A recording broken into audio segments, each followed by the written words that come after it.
आइए शुरुआत करने जा रहा हूं आज की पहली बड़ी खबर के साथ। और पहली बड़ी खबर है, देखिए कैसे उत्तर प्रदेश से बंगाल और बिहार होते हुए माफिया पर हंटर चल रहा है और इस पर सियासी बवंडर भी है। पहली तस्वीर देखिए यूपी से आई है, ये तस्वीर आप देख रहे हैं। योगी जी गलती हो गई। सीएम योगी से माफी मांग रहे हैं, पोस्टर लेकर हाथ में कह रहे हैं योगी जी गलती हो गई है। योगी जी गलती हो गई, आगे से गलती नहीं होने की है। योगी जी गलती हो गई, आगे से गलती नहीं होने की है। योगी जी गलती हो गई, आगे से गलती नहीं होने की है। योगी जी गलती हो गई है, आगे से गलती नहीं होगी। योगी जी हमें माफ कर दो, योगी जी हमें माफ कर दो। आइंदा से कोई गलती नहीं होगी, हमें माफ कर दो। आगे से कोई गलती। योगी जी आइंदा कोई गलती नहीं होगी, हमें माफ कर दो। योगी जी आइंदा कोई गलती नहीं होगी, हमें माफ कर दो। आप देख रहे हैं बीजेपी और सरकार का दावा है अपराधियों में इतना खौफ है कि वो योगी से माफी मांग रहे हैं। और योगी कह रहे हैं माफिया उनका फेवरेट टॉपिक है, फेवरेट सब्जेक्ट है। का कब एक दिन यूपी के डीजीपी में वो मेरे पास एक फाइल लेके आए, तो मैंने कहा ये क्या है। डीजीपी ने मुझे बताया, कहा साहब वो प्लॉटिंग करना शुरू कर दिया है। यूपी पुलिस की ही लैंड है लेकिन एक माफिया का कब्जा है। तो मैंने कहा ये तो हमारा सबसे प्रिय विषय है। यूपी पुलिस की ही लैंड है लेकिन एक माफिया का कब्जा है। तो मैंने कहा ये तो हमारा सबसे प्रिय विषय है। एक दिन तो योगी आदित्यनाथ कह रहे हैं माफिया उनका प्रिय विषय है। दूसरी तरफ उत्तर प्रदेश में देखिए धड़ाधड़ एनकाउंटर के ढेर लगे हुए हैं। सब ऑपरेशन लंगड़ा के तहत एनकाउंटर हुए। ये गौ तस्कर का एनकाउंटर कानपुर में। गलती हुई सर, अब नहीं आऊंगा, बरेली में देखूंगा भी नहीं कभी भी। कानपुर का गौ तस्कर मुठभेड़ में हुए गोली लगी है। दूसरी तस्वीर आप देख रहे हैं, ये तस्वीर सहारनपुर की है। गौ तस्करों के खिलाफ एक्शन हो रहा है। गलती हुई सर, अब नहीं आऊंगा। ये मुरादाबाद की 25,000 का इनामी निखिल चौधरी घायल हुआ। दूसरी तरफ न सिर्फ एनकाउंटर बल्कि बुलडोजर भी चल रहा है। एक अवैध जगह थी, बताया गया रोड पर ही निर्माण कर लिया गया था, जिस पर गाजियाबाद में बुलडोजर चला है।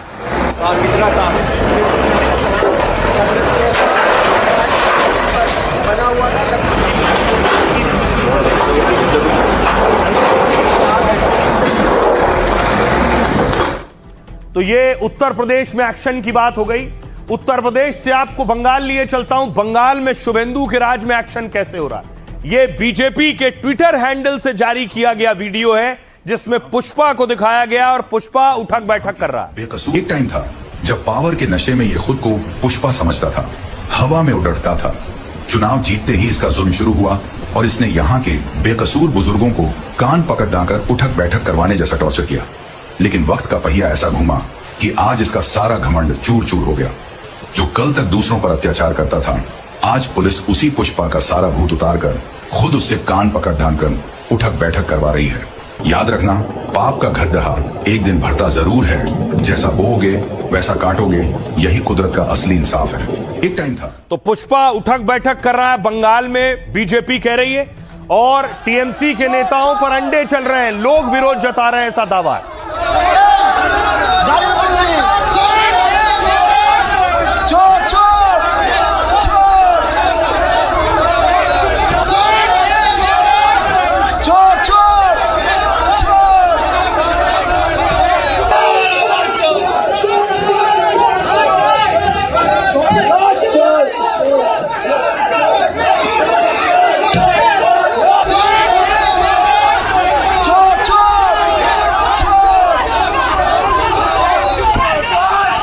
तो सौमित्र बनर्जी टीएमसी नेता की तस्वीर आप देख रहे थे। अगली तस्वीर देखिए, एक और टीएमसी नेता विश्वजीत दास, जिसके ऊपर अंडे चल रहे हैं।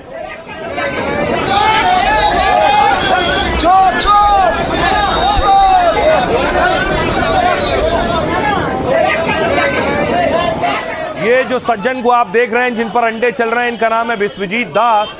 इन पर आरोप है कि सरकारी माल की जमाखोरी कर रहे थे, जिसके बाद लोगों ने अंडे चलाए।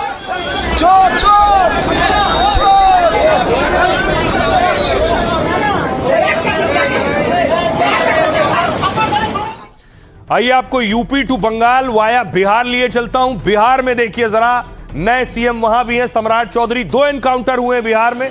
गया की तस्वीर देख रहे हैं, गया में वही ऑपरेशन लंगड़ा चल रहा है जो यूपी वाला है। गया के अलावा गोपालगंज में देखिए दूसरा एनकाउंटर।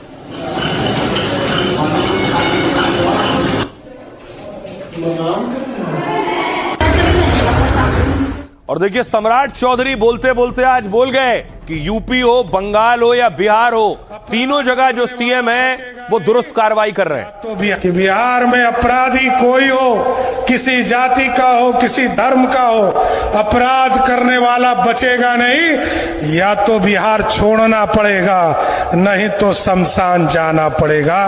दूसरा, क्योंकि बिहार के बगल में उत्तर प्रदेश है, बगल में बाबा पहले से बैठे हुए हैं, उधर शुभेंदु अधिकारी जी आ गए हैं। अब तो एक तरफ बाबा है, एक तरफ शुभेंदु जी है। अब तो नेपाल ही भागना पड़ेगा, क्योंकि अपराधी के लिए कोई जगह नहीं है साथी। यहाँ सुशासन चाहिए, और सुशासन जैसे ही और बढ़ाएंगे वैसे ही उद्योग बढ़ेगा। कि बिहार में योगी जी गलती हो गई, आगे से गलती नहीं होने की है। उत्तर प्रदेश टू बिहार और बंगाल, अपराधियों में हाहाकार मचा है। योगी, सम्राट और शुभेंदु का कानून का डंडा ऐसा चल रहा है कि बड़े बड़े अपराधी रहम की भीख मांग रहे हैं। यूपी में सैकड़ों बदमाशों ने एक साथ अपराध छोड़ने और कानून न तोड़ने की कसम खाई, तो बंगाल में टीएमसी का पुष्पा कान पकड़कर माफी मांग रहा है। बीजेपी सरकार वाले 3 राज्यों में एक तरफ कानून का डंडा चल रहा है, तो इसके लिए कोलकाता से कानपुर और कटिहार तक भारी बवाल और सवाल भी उठ रहे हैं। अब देखिए बड़ी चीज यह है कि योगी आदित्यनाथ खुद हो या पूरी सरकार, एनकाउंटर हो, बुलडोजर हो, इस पर सरकार पीठ थपथपाती रही, लेकिन अखिलेश यादव इस पर सवाल भी उठाते रहे। 9 साल में 17,000 से ज्यादा एनकाउंटर हुए। 9 साल में योगी सरकार में 289 बड़े अपराधी मारे गए। 22,000 इनामी अपराधियों को जेल भेज दिया गया है। 68 बड़े माफिया और उनके गैंग पर सीधी कार्रवाई हुई है। 65,000 हेक्टेयर से ज्यादा की जमीन कब्जे से मुक्त कराई गई है। माफिया अपराधियों से 4,000 करोड़ की संपत्ति जब्त हुई है। अदालतों में सबूत और कड़ी पैरवी से अपराधियों को सजा दिलाई गई। 9 साल में योगी सरकार ने 1,25,000 आरोपियों को सजा दिलाई है। राज्य में 134 नए पुलिस स्टेशन और 86 चौकियां स्थापित हुई हैं। एंटी रोमियो स्क्वाड ने 5 करोड़ लोगों की जांच की है। करीब 2 करोड़ को चेतावनी दी गई है और 38,000 पर एक्शन हुआ। महिला अपराध के निस्तारण में उत्तर प्रदेश देश में नंबर 1 है। 9 साल में यूपी में कोई बड़ा दंगा या जातीय हिंसा नहीं हुई है। अतीक अहमद, मुख्तार अंसारी जैसे डॉन पर बड़ी कार्रवाई हुई। दोनों माफिया और उनके करीबियों की करोड़ों की संपत्ति जब्त हुई है। लेकिन अखिलेश यादव इस पर सवाल उठाते हैं। अखिलेश इससे इत्तेफाक नहीं रखते हैं। अखिलेश का कहना है योगी सरकार में पुलिस जाति धर्म देखकर कार्रवाई करती है। एनकाउंटर सिर्फ दिखावा है, असल में राज्य में अपराध बढ़ रहे हैं। लखनऊ, गाजीपुर जैसे शहर में कैसे सरेआम मर्डर हो रहे हैं। रोजगार, शिक्षा और सुरक्षा जैसे मुद्दों पर सरकार नाकाम है और ध्यान भटकाने के लिए एनकाउंटर का सहारा लिया जा रहा है। यूपी माफिया मुक्त नहीं, महामाफिया वाला बन गया है। हमारी सरकार आई तो फर्जी एनकाउंटर की जांच होगी और दोषी पुलिसकर्मियों के खिलाफ सख्त कानूनी कार्रवाई होगी, अखिलेश ये कहते हैं। सुनिए जरा अखिलेश यादव को और योगी आदित्यनाथ। एक दिन यूपी के डीजीपी, और देखो डीजीपी भी कब लेके आए, जिस दिन रिटायरमेंट के ठीक समय में वो मेरे पास एक फाइल लेके आए। तो मैंने कहा ये क्या है। मैं सोचा कि हो सकता है कि अपना एक्सटेंशन का लेकर के आए होंगे। तो मैंने कहा ये क्या है। यूपी पुलिस की ही लैंड है लेकिन एक माफिया का कब्जा है। तो मैंने कहा ये तो हमारा सबसे प्रिय विषय है।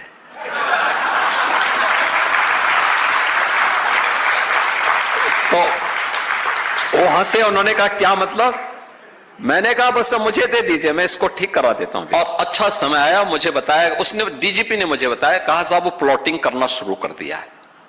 मैंने कहा घबराइए मत। मैंने कागज निकाले उसके। फिर मैंने कहा रेवेन्यू बोर्ड में किस अधिकारी ने इसके पक्ष में किया था, कब किया था, निकालो उसकी पूरी कुंडली निकाल दो। निकाला, बोर्ड ऑफ रेवेन्यू के चेयरमैन को बुलाया।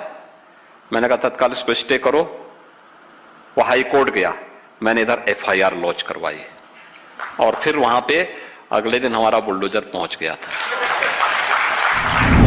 ये सरकार भेदभाव कर रही है, अन्याय कर रही है, बुलडोजर का सहारा ले रही है और हर काम में गुनहगार है सरकार। जिन्होंने फर्जी इनकाउंटर किए हैं वो देखना उनके खिलाफ कार्रवाई होगी और समाजवादी सरकार बनने पर न्याय के अनुसार उनके खिलाफ कार्रवाई करने का काम होगा।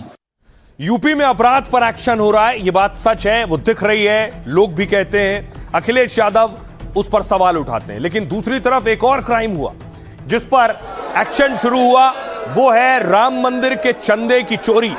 हर रोज लाखों भक्त आते हैं राम मंदिर में और दान करते हैं, चढ़ावा चढ़ाते हैं। उनकी आस्था को ठेस पहुंचाई है इस खबर ने।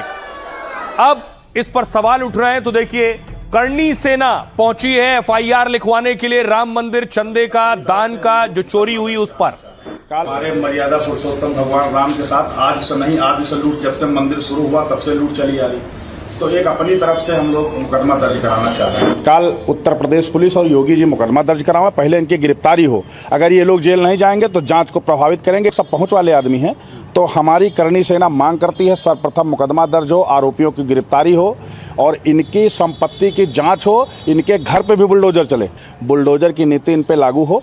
चोरी बंद कराई सरकार, बहुत अच्छी बात है। डकैती भी बंद हो, नहीं होती है तो करणी सेना इसके लिए अंतर्राष्ट्रीय स्तर पर उग्र प्रदर्शन करेगी। हमारे मर्यादा अयोध्या के लोगों में भी गुस्सा है। देखिए जरा, ये कार सेवक हैं जो थाने पहुंचे हैं, उन्होंने भी एफआईआर दर्ज करवाई है। नामजद किस तरह से तहरीर दे रहे हैं, चंपत राय, गोपाल, इन सभी को इसमें नामजद किया हुआ है और देखिए तहरीर दे रहे हैं। राम नाम की लूट है, लूट सके तो लूट। अब तो राम के धन की लूट है, लूट सके तो लूट चल रहा है। इसीलिए हम यहाँ आए हैं और हम सरकार से, प्रदेश के मुख्यमंत्री से, देश के प्रधानमंत्री से और अपने जनपद की पुलिस से यह आस्था रखते हैं कि चोरों को गिरफ्तार करें। अब देखिए दूसरी तरफ जब चारों तरफ हल्ला और हंगामा है तो एसआईटी एक्शन में आई। एसआईटी राम मंदिर परिसर पहुंची, वही है और जिन लोगों पर आरोप है या जिन लोगों पर शक है उनसे एसआईटी पूछताछ कर रही है।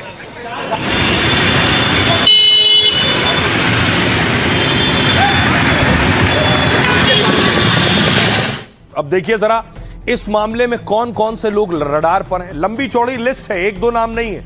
बहुत से लोगों पर बहुत से आरोप हैं, उन आरोपों की जांच होगी तब सच सामने आएगा। लेकिन देखिए कौन कौन लोग शामिल हैं। राम मंदिर के चढ़ावे में चोरी को लेकर घमासान मचा है। आरोप लग रहे हैं कि दान और चंदे से जमा 7 करोड़ की चोरी हुई है। अयोध्या के थाने में चोरी की 3 शिकायतें दर्ज हैं। डीएम एसएसपी के साथ एसआईटी टीम जांच के लिए मंदिर पहुंची।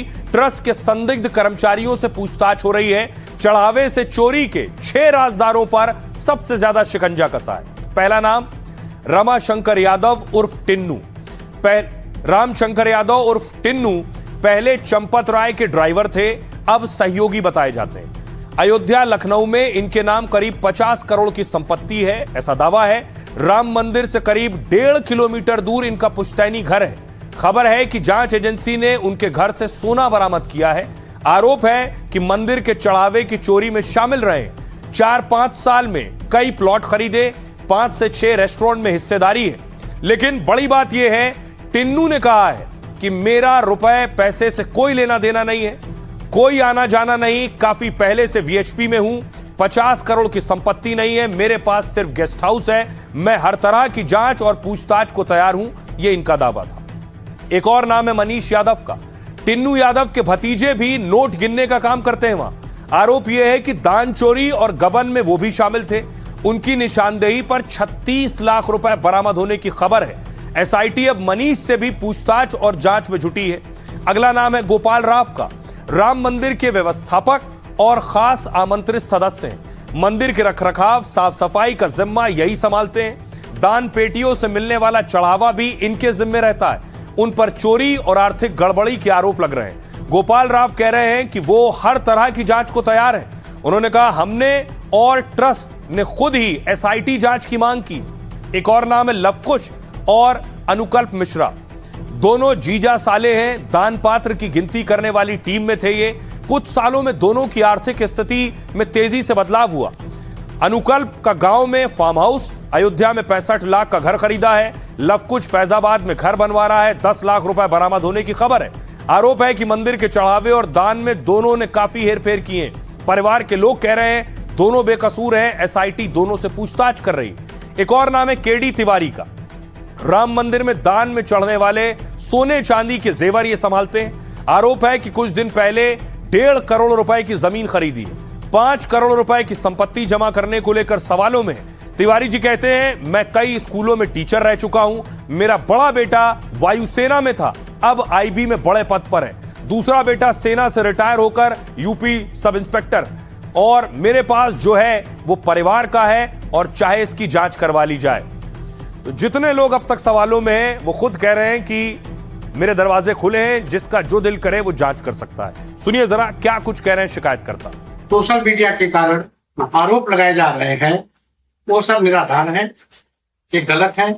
हमारे मकान के बारे में जो दिखाया जा रहा है वो भी गलत है। ऑटो से 2 पैसा हमको प्राप्त होते थे, संगठन में जो हम कार्य करते थे उसको हमको मानधन मिलता था। 50 करोड़ की संपत्ति है, वो तो भगवान जान रहे हैं सारा।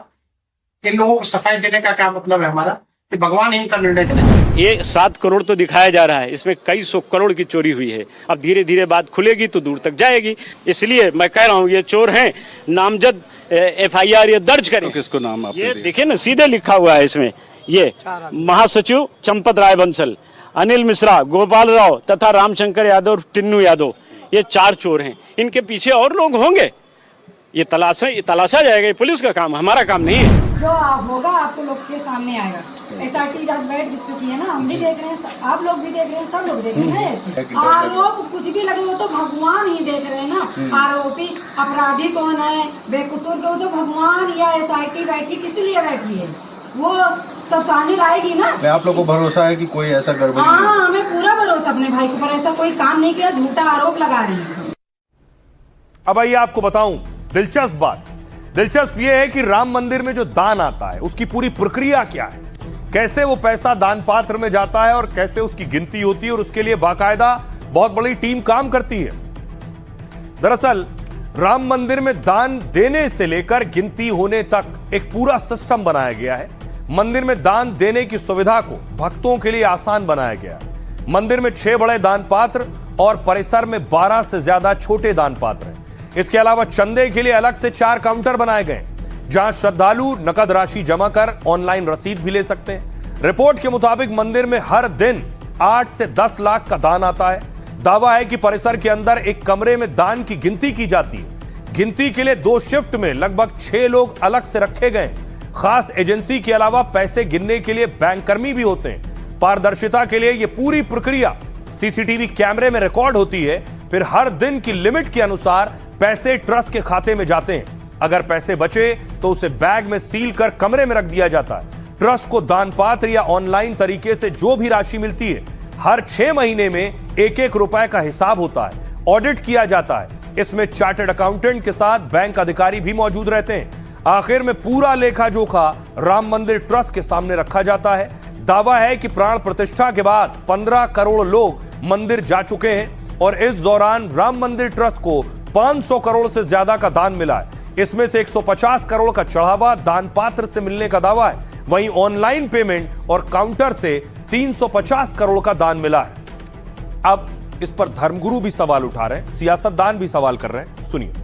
जिसने भी किए वो अपनी गलती माने और उस धन को राम जी को वापस करे, और जिनको लगता है कि मैंने चोरी की उनको वहां से हटा दिया जाए। कोई भी हो जिसने राम और राम की मर्यादा का उल्लंघन किया है उन्हें उस जगह से तुरंत हटा देना चाहिए। अगर मैं हूं तो मुझे हटा देना चाहिए और उनसे वो धन बरामद करके वो राम जी के हवाले कर देना चाहिए। यही इस समय न्याय है। तो जनता का पैसा है ना, आप कैसे ले लेंगे? आप कैसे आप उसको लेके अपना बंगला महल बनाएंगे? तो जवाब तो देना पड़ेगा, सब होगा, सवाल जवाब होता है। जो पाप करता है उसको बताना पड़ेगा, नहीं पाप किए बच जाओगे, पाप किए तो नहीं बचोगे, ये तो तय है। उत्तर प्रदेश में बड़ी कर्मठ सरकार है, ईमानदार सरकार है। उन्होंने तुरंत ही, आदरणीय योगी जी ने, मुख्यमंत्री जी ने तुरंत ही SIT की जांच निर्धारित कर दी और बहुत जल्दी ही उसका फैसला आएगा। मेरा मानना यह है कि श्री राम मंदिर आस्था का विषय है, अफवाहों का नहीं। एक तरफ राम मंदिर का दान है, उसकी इंक्वायरी है, धर्मगुरुओं की प्रतिक्रिया आपने सुनी, लेकिन आप सोचिए 27 में यूपी में चुनाव है, उससे पहले दान पात्र में चोरी हो गई। अब यह बहुत बड़ा सियासी मुद्दा भी बनेगा। देखिए क्या कुछ कह रहे हैं अखिलेश यादव। वो कह रहे हैं राम मंदिर में चोरी पर भगवान की एफआईआर बड़ी होगी। हम आप जो एफआईआर करवाते हैं उसका क्या करोगे? जिस यूपी में आईआईटी बननी चाहिए थी वहां एसआईटी बन रही है। अयोध्या के इस महाघोटाले के पीछे कौन सनातन विरोधी है? जो लोग राम भक्तों पर गोलियां चलवाते थे, योगी कह रहे हैं वो आज राम भक्ति की बात कर रहे हैं। विपक्ष को अब डर सता रहा है कि अगर वो राम भक्ति से भटके तो जनता उन्हें हमेशा के लिए भटका देगी। हुमायूं कबीर भी बीच में आ गए। वो कह रहे हैं राम मंदिर के चढ़ावे से चोरी पैसा भक्तों का है। चढ़ावे का जो पैसा है राम मंदिर ट्रस्ट की जांच होनी चाहिए और दोषियों पर कड़ी कार्रवाई होनी चाहिए। अजय राय कह रहे हैं आस्था के साथ बीजेपी आरएसएस ने छल किया। धर्म के नाम पर सौदा किया जा रहा है। ट्रस्ट में शामिल गोपाल राव पहले से ही विवादित रहे। चंपत राय सारा माल लेकर चंपत हो गए। अनुराग ठाकुर कह रहे हैं जो कभी राम मंदिर के पक्ष में नहीं थे वो राजनीति कर रहे हैं। एसआईटी की जांच रिपोर्ट को आने दीजिए, दूध का दूध पानी का पानी हो जाएगा। विनय कटियार कह रहे हैं ट्रस्ट के भीतर ऐसी चोरी की घटनाएं करोड़ों राम भक्तों की आस्था पर गहरा आघात है। जब डंडा चलेगा तो सब पता चल जाएगा। ये जितने भी चोर हैं इन सब की छुट्टी करो। बड़ी बात यह है विनय कटियार भी खुद इस आंदोलन के साथ जुड़े रहे हैं। सुनिए जरा सियासतदानों को। ये सनातनियों को बहुत ठेस पहुंची होगी और हमारे समाज में और हमारी आस्था में जो घुन लगा रहे हैं। जिस प्रदेश में नौकरी रोजगार के लिए आईआईटी बनना था वहां एसआईटी बन रही है। और देखिए आप डबल इंजन की डबल टंकी है, डबल इंजन की डबल टंकी है। कितना भ्रष्टाचार हो रहा है। ये डबल इंजन की बड़ी डबल टंकियां हैं और हमारे साधु संतों पुजारी और मंदिर में जो सेवा करने वाले लोग हैं उनके लिए जांच के लिए बताओ अधिकारी जांच करेंगे। इन अधिकारियों की एसआईटी कौन कराएगा? इन अधिकारियों की भी एसआईटी होनी चाहिए। राम भक्ति की बात वे भी कर रहे हैं जो कल तक राम भक्तों पर गोलियां चलाते थे। उनको भी एहसास हो गया राम भक्ति की ताकत का। अब उनको भी इस बात का एहसास हो रहा है कि अगर वे इससे भटके तो ऐसा ना हो कि जनता फिर उनको हमेशा के लिए ही भटका दे। अब वह भी उस मुद्दे पर आस्था की बात करने लग गए। अब उनको आस्था याद आ रही है। अब उनको साधु संतों का सम्मान याद आ रहा है। नहीं, उस कार्रवाई करनी चाहिए। हम तो चाहते हैं कि जूरी बैठे इस पे पूरी कार्रवाई होने के लिए, क्योंकि सवाल केवल चंदा का नहीं है। सवाल और इस पे भी है कि जहाँ जहाँ पे भी सरकार कॉरिडोर्स बना रही है या मंदिरों का चौड़ीकरण कर रही है या मंदिरों में काम कर रही है, वहाँ पे कितना भ्रष्टाचार हो रहा है। जो व्यक्ति खुद जांच में फंसा हुआ है, जो कमिश्नर प्रयागराज जब भगदड़ हुई थी महाकुंभ में, उसमें कमिश्नर थे और इन्होंने कहा था जल्दी जल्दी स्नान कर लो नहीं तो समय बीत रहा है, वहां अमृत मिलने वाला है, ये बोला था। तो आप सब उस अधिकारी को जांच अधिकारी बना दिया। अब उससे आप उम्मीद रखेंगे कि अब ये हमको जांच सही मिलेगी? तो वहाँ कई लोग हैं, पतना जी तो अभी आए हैं, वहाँ 2-3 लोग हैं। हमारी गाड़ी चलेगी तो हम ड्राइवर को तो ना, हमारा जो रहेगा सरकारी ड्राइवर रहता है तो उस पर चर्चा कर लेंगे, कोई दिक्कत नहीं है। लेकिन वहाँ जो हुआ है अभी हमको मौके पहुँचने दीजिए। और आइए उत्तर प्रदेश में जो बवाल चल रहा है उसके बाद आपको लिए चलता हूं पश्चिम बंगाल। पश्चिम बंगाल में एक नया बवाल आप देख रहे हैं। अभिषेक बनर्जी पहुंचे थे आज।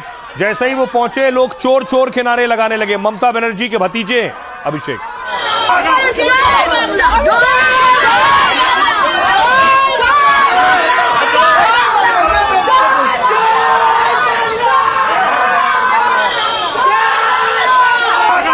बंगाल में नेताओं के लिए बड़ी मुश्किल हो गई है, घर से निकलना मुश्किल हो गया।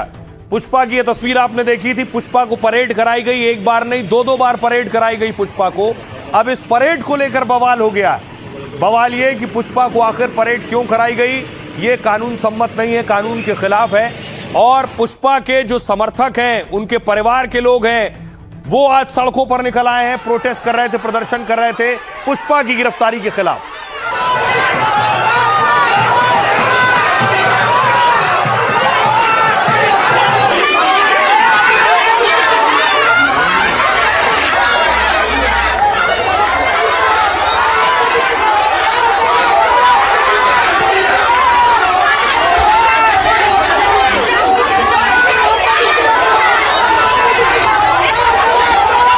पुष्पा के समर्थक एक तरफ सड़क पर है, दूसरी तरफ पुलिस ने देखिए लाठियां चलाई हैं।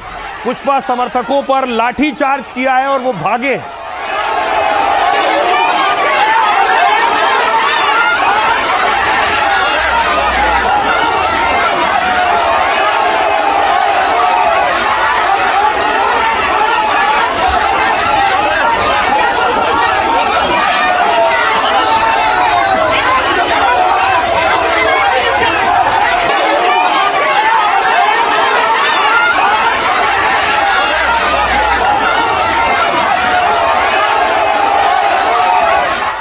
अब उनके समर्थक कह रहे हैं कि पुष्पा को रिहा करो, इसलिए वो सड़कों पर उतरे थे। आज टीएमसी के पुष्पा की 4 दिन में 2 बार फाल्ता में परेड निकाली गई। जिस फाल्ता में जहांगीर का दबदबा था, वहां वो हाफ पैंट में घुमाया गया। पुलिस ने उसकी कमर पर रस्सी बांधकर नंगे पैर घुमाया। आरोप है कि जहांगीर को कान पकड़कर उठक बैठक भी कराई गई। वो लोगों से माफी मांगता और कान पकड़ता भी नजर आया। पुलिस ने पुष्पा की परेड आरोपियों पर कड़ा एक्शन दिखाने के लिए की, लेकिन बंगाल में जहांगीर की ऐसी परेड पर बवाल और सवाल शुरू हो गए। टीएमसी और विपक्षी दलों ने सरकार पर बदले की भावना से कार्रवाई का आरोप लगाया। तो अब फाल्ता की जनता भी पुलिस कार्रवाई के विरोध में उतर आई है। साउथ 24 परगना के इलाकों में लोग सड़कों पर प्रदर्शन कर रहे हैं। वो मांग कर रहे हैं कि जहांगीर को रस्सी से बांधकर परेड ना निकाली जाए। कई जगह तो टीएमसी के पुष्पा यानी जहांगीर के समर्थक रिहाई की मांग कर रहे हैं। पुष्पा के समर्थन में कई जगह भारी हंगामा और बवाल हुआ और जिसे रोकने के लिए बंगाल पुलिस को लाठीचार्ज तक करना पड़ा। टीएमसी और जहांगीर समर्थक कह रहे हैं कानून के हिसाब से कार्रवाई हो, लेकिन खुलेआम परेड कराना और सबके सामने अपमानित करना ठीक नहीं है। सुनिए जरा इस पर सियासतदान क्या कह रहे हैं। हुमायूं, जहांगीर और शाहजहां के दिन बीत चुके हैं। अब तृणमूल पार्टी को इतिहास के अध्याय में कहीं भी जगह नहीं मिलेगी। लोगों को तो हिफाजत में लेना ही जरूरी था, इतने दिन क्यों नहीं लिया, ये तो सवाल है। सरकार को जो बेसिक जिम्मेदारी है कि क्रिमिनल के खिलाफ आईनी कानूनी मुताबिक पदक्षेप ले। इतना दिन नहीं लिया, अभी ले रहा है, ठीक है। पिछले 15 साल में जिस तरह बुरा हाल बंगाल का कर दिया था, जिस तरह कटमनी का राज था, गुंडागर्दी थी, जिस तरह महिलाओं पर अत्याचार था, बंगाल की जनता ने बगावत कर दिया है। आज तृणमूल का कोई भी नेता सड़क पर निकलता है, पहले फूलों से स्वागत होता था, अब अंडों से स्वागत हो रहा है। अब देखिए जरा, एक तरफ पुष्पा लपेटे में है, दूसरी तरफ अभिषेक बनर्जी के घर नापजोक शुरू हो गई है अतिक्रमण को लेकर। ममता बनर्जी के भतीजे की घर की तस्वीर देख रहे हैं। म्युनिसिपल कॉरपोरेशन की टीम पहुंची है और उनके घर में कौन सी दीवार कहां तक बनी है, कितनी आगे बढ़ी है, कितनी पीछे है, सब नापजोक हो रही है। कितने में बननी थी और कहां तक बना दी गई।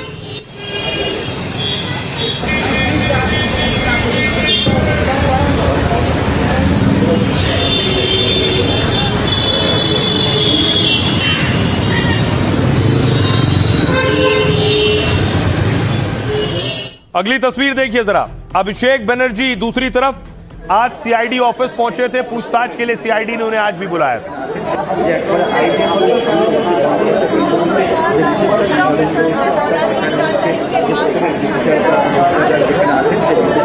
अभिषेक से पहले भी कई दौर की पूछताछ हो चुकी है। देख रहे हैं, कल अभिषेक बनर्जी ईडी दफ्तर में थे, आज सीआईडी दफ्तर में थे। घर पर म्युनिसिपल कॉरपोरेशन की टीम पहुंच चुकी है। अब हालत ये हो गई कि अभिषेक ममता बनर्जी से मिलने पहुंचे, तो मिलने पहुंचे तो डर यह था कि अंडे ना चल जाएं। इसलिए देखिए, जब मिलने पहुंचे तो अभिषेक बनर्जी को छातों के साथ, रात का वक्त है, छातों के साथ एंट्री कराई गई है, कहीं से कोई अंडा ना आ जाए।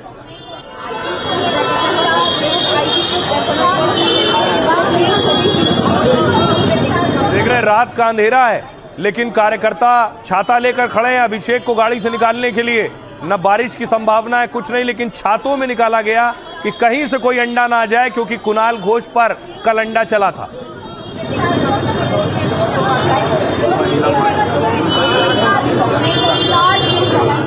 दूसरी तरफ ममता बनर्जी ने कमान संभाली है, अब वो कोर्ट पहुंच गई हैं। ये तस्वीर देख रहे हैं, कलकत्ता हाईकोर्ट ममता बनर्जी पहुंची है चुनाव, अपने भवानीपुर के चुनाव के खिलाफ।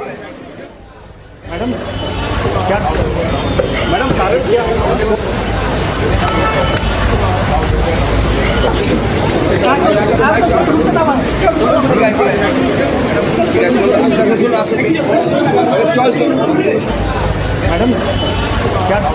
अब देखिए जरा, भवानीपुर की हार को ममता ने चुनौती दे दी है कोर्ट में। भवानीपुर सीट से मिली हार पर अब ममता कोर्ट तक पहुंच गई हैं। भवानीपुर से शुभेंदु अधिकारी ने उन्हें 15,000 वोट से हराया है, लेकिन अब ममता ने नतीजे को कलकत्ता हाईकोर्ट में चुनौती दी। आज वो हाईकोर्ट गई और नतीजों के खिलाफ याचिका दायर की। उन्होंने कोर्ट से चुनाव परिणाम की वैधता की जांच कराने की मांग की है। मतगणना के दिन ममता बनर्जी ने मारपीट का आरोप भी लगाया था। ममता बोली उन्हें धक्का दिया गया और काउंटिंग सेंटर में घुसने नहीं दिया गया। यह भी आरोप लगाया कि उनके पोलिंग एजेंट को जबरन बाहर निकाला गया। उन्होंने दावा किया कि केंद्रीय बलों और भाजपा के दबाव में काम हुआ है।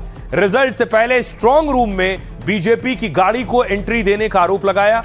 जिस भवानीपुर सीट से ममता हारी हैं, वहां से वो 3 बार विधायक रह चुकी हैं और ये पहला मौका नहीं है जब ममता बनर्जी अपनी हार पर हाईकोर्ट गई हैं। 2021 में नंदीग्राम सीट पर शुभेंदु से हारने के बाद भी वो हाईकोर्ट गई थी। उन्होंने दोबारा मतगणना की मांग की। चुनाव आयोग ने उसे खारिज कर दिया था। शुभेंदु ने ममता पर पलटवार कर कहा था कि वो ड्रामेबाजी कर रही हैं। सुनिए जरा क्या कुछ कह रहे हैं कल्याण बनर्जी और दिलीप घोष। ममता बनर्जी आज कलकत्ता हाईकोर्ट आई ताकि उस चुनावी याचिका की पुष्टि कर सके जो उन्होंने शुभेंदु अधिकारी के चुनाव को चुनौती देते हुए दायर की है, क्योंकि चुनाव ठीक से नहीं हुआ था।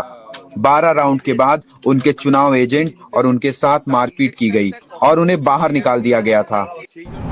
आधा वोट मिलता था, आधा लूट करते थे। अब नहीं हुआ, लूट तो बंद हो गया है। इसलिए कौन कैसे जीत का है, पब्लिक के वोट से जीता है, उनको स्वतंत्र होने का अधिकार है। ममता बनर्जी कहाँ से जीत के आई थी? कांग्रेस से जीत के आए कि यहाँ आई थी।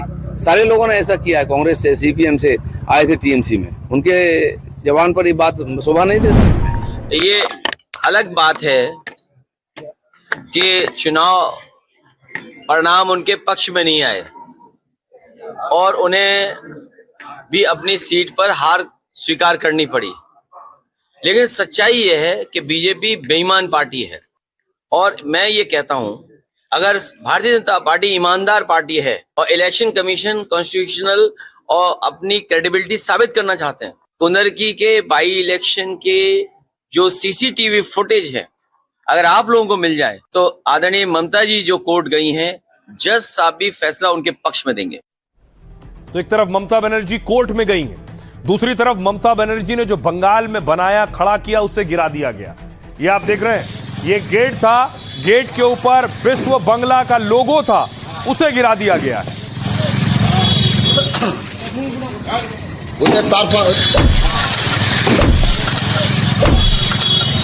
ये ममता की सरकार में लगाया गया था गेट बनाकर विश्व बंगला का लोगो, जिसे ढा दिया गया है।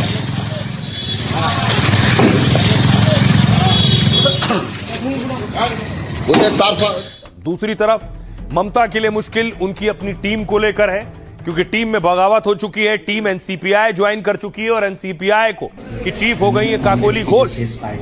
अब ये है पार्टी किसकी होगी। पार्लियामेंट मीटिंग थी। आपको बताऊं कि आखिर अब अगली तैयारी क्या है जो बागी सांसद हैं उनकी। ममता की पार्टी में 2 गुटों पर फैसला स्पीकर करेंगे। टीएमसी के बागी सांसदों ने एनसीपीआई में अपना विलय कर लिया है, वो जो धड़ा है। साथ ही लोकसभा में अलग ग्रुप की मान्यता की मांग की है। लोकसभा स्पीकर ओम बिरला दोनों गुट का पक्ष सुनेंगे पहले। स्पीकर ने इसके लिए ममता खेमे को बुलाया है। सूत्रों के मुताबिक स्पीकर की तरफ से ममता खेमे को ईमेल भेजा गया है। दोनों पक्षों से बात करने के बाद ही टीएमसी के गुटों पर फैसला होगा। संसद के मॉनसून सत्र से पहले इस पर फैसला आ सकता है। बागी सांसदों के एनसीपीआई में विलय के दावे पर भी स्पीकर कानूनी राय लेंगे। स्पीकर इस मामले में कानून मंत्रालय की राय भी ले सकते हैं, ताकि स्पीकर के फैसले को अदालत में चुनौती मिलने की स्थिति में स्पीकर का फैसला कानूनी जांच में भी टिक सके। बागी गुट के एनसीपीआई में विलय को लेकर एक्सपर्ट की राय अलग अलग है। उनके मुताबिक सांसद खुद किसी पार्टी में विलय नहीं कर सकते, राजनीतिक दल ही दूसरे राजनीतिक दल में विलय कर सकता है। कुछ एक्सपर्ट्स के मुताबिक एनसीपीआई में बागी गुट का विलय नई व्यवस्था है। दल बदल कानून और जन प्रतिनिधित्व कानून में इस व्यवस्था का जिक्र नहीं है। टीएमसी के 20 बागी सांसदों में से 17 सांसद ने स्पीकर से मुलाकात की है। स्पीकर से टीएमसी बागियों ने अलग गुट के रूप में मान्यता की मांग की है। प्रधानमंत्री मोदी के नेतृत्व में एनडीए के साथ काम करने की बात कही थी। अब सुनवाता हूं आपको, सुनिए जरा क्या कुछ कह रहे हैं नेता। यह तो केवल अपने स्वार्थ, अपना उल्लू सत्ता में रहने के लिए सधाया जा रहा है। यह तो स्वतः स्पष्ट हो गया कि इनका धोबी के उस जानवर की तरह हाल है, न घर का है न घाट के है। इनको समझ नहीं आ रहा क्या करें, कहां जाएं। यह इसलिए किया गया है जिससे कि इनकी सदस्यता मान्य रहे। कि जो कल तक हमको बी टीम बोलते थे वो अब चले गए हैं। जो कह रहे थे कि सीने में मदीना, आंख में काबा, और बाबा योगी बंगाल जाके बोले कि हम इसको काबा की जमीन नहीं बने, अब दोनों बैठकर चाय पी रहे हैं। अब बताइए 20 MP, कभी ऐसा सुना आपने कि एक पार्टी पावर हारने के बाद पूरे के पूरे गायब? वो एक गाना है ना, कबूतर आ मैंने पूरे कबूतर उड़ गए यहां से लेके वहां तक। दोनों के साथ मिलके एक बार जरूर बैठेंगे। वो लोगों का इसी तरह का कोई समस्या नहीं है कि तृणमूल क्लेम करके वो बैठ सकते हैं, तो हो सकते हैं। हमारे पार्लियामेंट में रूल्स कुछ अलग है। जो चल रहा है, मैं पहले भी बोला था, देखिए अभिषेक बंदोपाध्याय का संगठन में संघ है, गठन नहीं है। जिसको आप महिला का प्रेसिडेंट बना दिया वो दिल्ली जाकर साइन करके NCPI में चला गया। जिसको यूथ का प्रेसिडेंट बनाया ऑलरेडी दिल्ली के लिए रवाना हो गया था। तो ये ऑर्गेनाइजेशन का बुरी स्थिति है और history repeats itself, first as a tragedy and then as a Fars.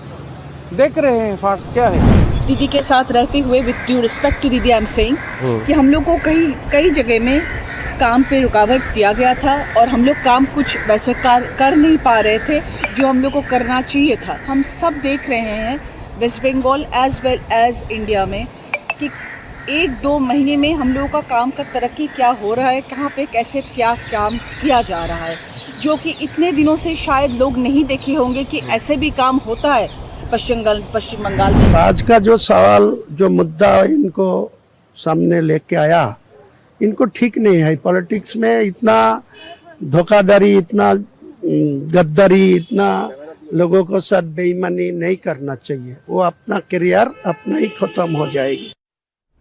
तो राइट, सियासी जंग के बाद आपको जंग के मैदान में लिए चलता हूं। डील तो हो गई है, लेकिन डील के बाद नेतन्याहू नो डील पर अड़े हैं और नेतन्याहू पर ट्रंप फायर है, गुस्सा है।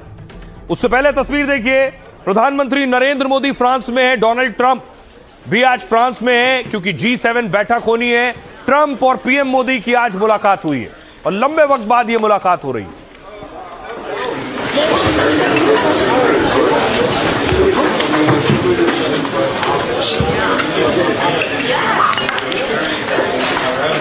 काफी देर तक दोनों नेता बात करते रहे और कल G7 की बड़ी बैठक है, सबकी नजरें उस G7 बैठक पर होने वाली हैं।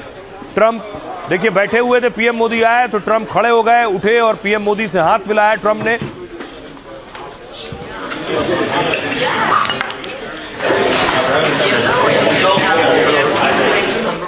दूसरी तरफ G7 की बैठक फ्रांस में हो रही है तो दुनिया के बड़े बड़े नेता पहुंचे हैं, जिसमें इटली की PM मेलोनी है और ये जब सारे नेता फोटो सेशन के दौरान मिले।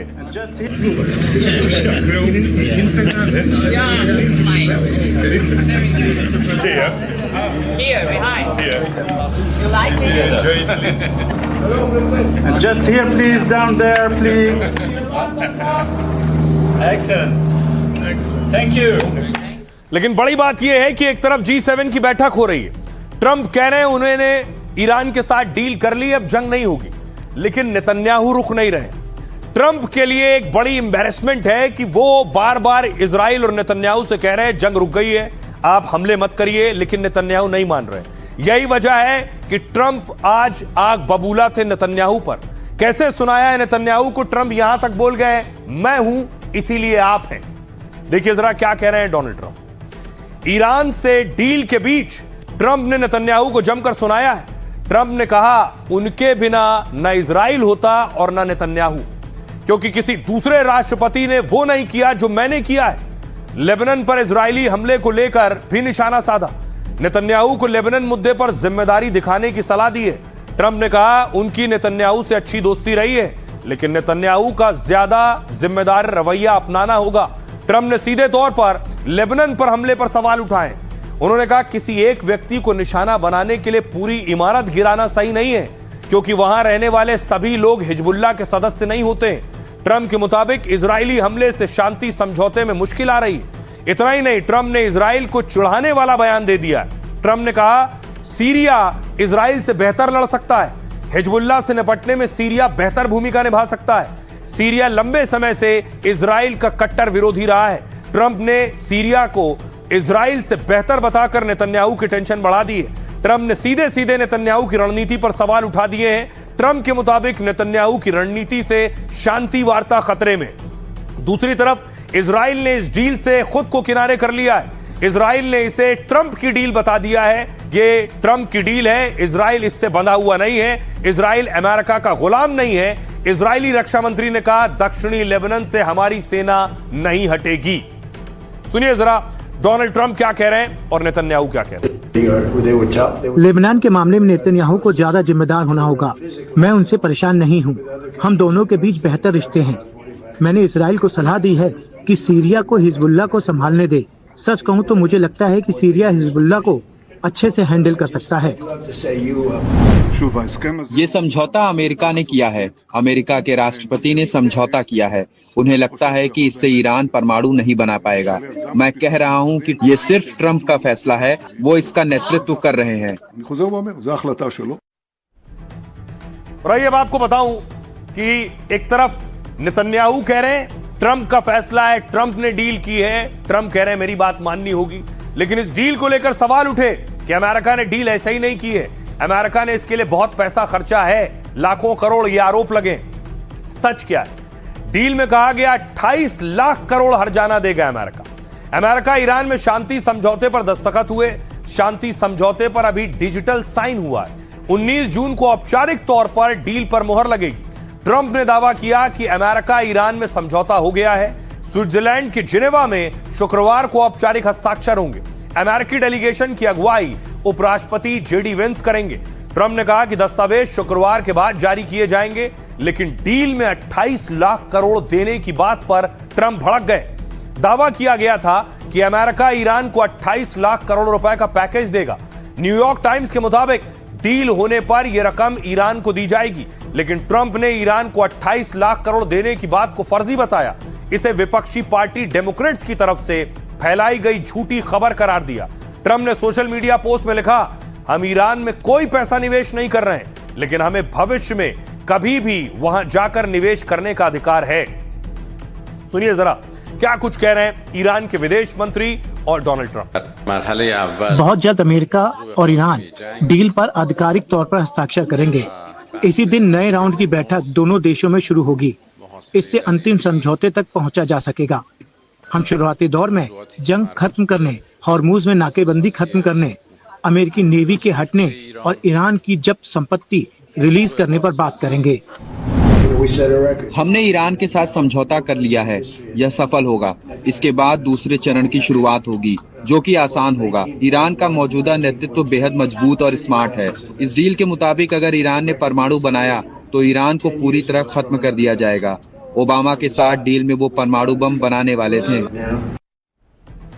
एक तरफ डोनाल्ड ट्रंप डील फाइनल कर रहे हैं, साइन हो चुका है डिजिटल, 19 तारीख को फाइनल साइन होगा। लेकिन वो B-52 बॉम्बर जिसने तबाही मचाई थी, वो B-52 बॉम्बर क्रैश हो गया।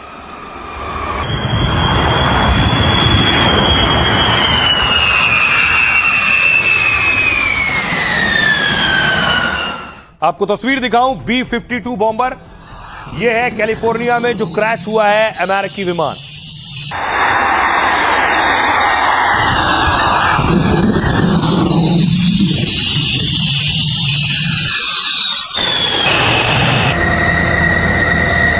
ये आप देख रहे हैं धुआं उड़ता जो आपको दिख रहा है, टेक ऑफ किया है इसने। टेक ऑफ के बाद ये B-52 क्रैश हो गया। अब आइए आपको बताऊं ये विमान कैसे क्रैश हुआ और इसकी ताकत क्या है।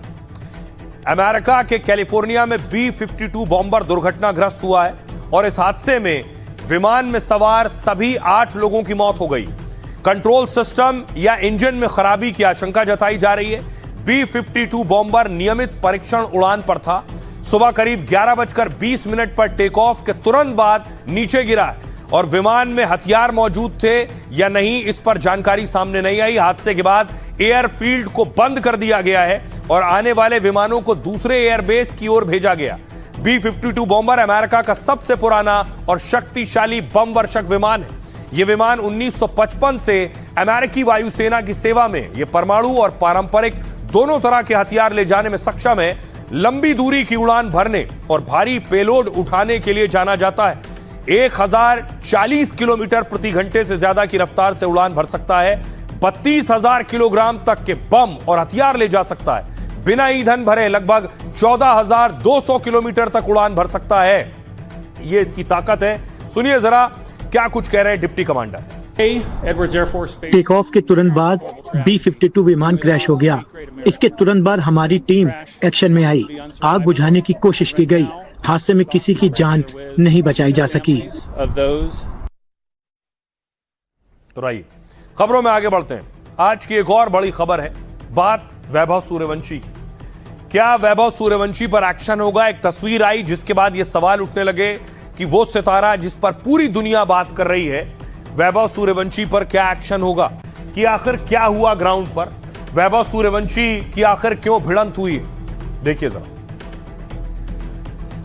डेब्यू से पहले आखिर क्या एक्शन हो जाएगा। 15 साल के वैभव सूर्यवंशी के खिलाफ कड़ी कार्रवाई हो सकती है क्योंकि श्रीलंका ए के खिलाफ खेलते हुए वो फील्ड पर आक्रामक हो गए। उम्र कम है, 15 साल के हैं। दरअसल सुपर ओवर में श्रीलंका ए ने भारत ए के खिलाफ मैच जीत लिया। इसके बाद श्रीलंकाई खिलाड़ी ने वैभव सूर्यवंशी से कुछ कह दिया, फिर उनकी श्रीलंकाई खिलाड़ी के साथ बहस हुई, धक्का मुक्की हुई। बाद में बाकी खिलाड़ियों ने बीच बचाव कर मामले को शांत कराया।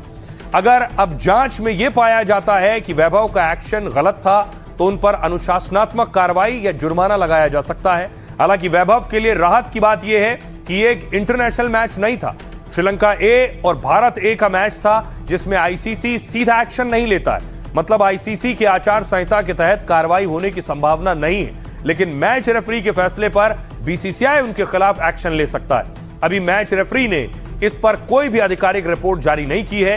वैभव इसी महीने के आखिर में भारत की तरफ से आयरलैंड दौरे पर जाएंगे और बता दें कि कुछ दिन पहले ही वैभव का सिलेक्शन भारतीय टीम में हुआ। इसके बाद उन्होंने क्रिकेट के भगवान सचिन तेंदुलकर का भी रिकॉर्ड तोड़ दिया और सबसे कम उम्र में भारत के लिए सिलेक्ट होने वाले क्रिकेटर बन गए। और आइए अब आपको बताऊं कि संचिता सुसाइड का कनेक्शन आखिर सुशांत सिंह राजपूत की मौत से क्या है। कुमकुम भाग्य से सुर्खियों में आई एक्ट्रेस संचिता ने सुसाइड किया। 14 जून की शाम 22 साल की अभिनेत्री का शव बेडरूम में मिला। वो परिवार के साथ रहती थी लेकिन इस दौरान अपने घर में अकेली थी। उन्होंने आत्महत्या क्यों की, इसका कारण अब तक सामने नहीं आया। हालांकि इसी बीच उनके भाई ने मौत का कनेक्शन सुशांत से जोड़ दिया। उन्होंने कहा कि सुशांत की तरह संचिता इंडस्ट्री का दबाव झेल रही थी। संचिता उगले ने उसी दिन मौत को गले लगाया जिस दिन कुछ साल पहले सुशांत सिंह राजपूत की मौत हुई थी। दरअसल 14 जून 2020 को सुशांत सिंह राजपूत की मौत हुई। संचिता ने सुसाइड से पहले सोशल मीडिया पर पोस्ट किया। पोस्ट में लिखा, 14 जून फिर से आ गया, सुशांत सर की याद आ रही है। इस सोशल मीडिया पोस्ट के बाद संचिता ने सुसाइड कर लिया। संचिता के भाई ने प्रधानमंत्री और सीएम फडणवीस से न्याय की गुहार लगाई।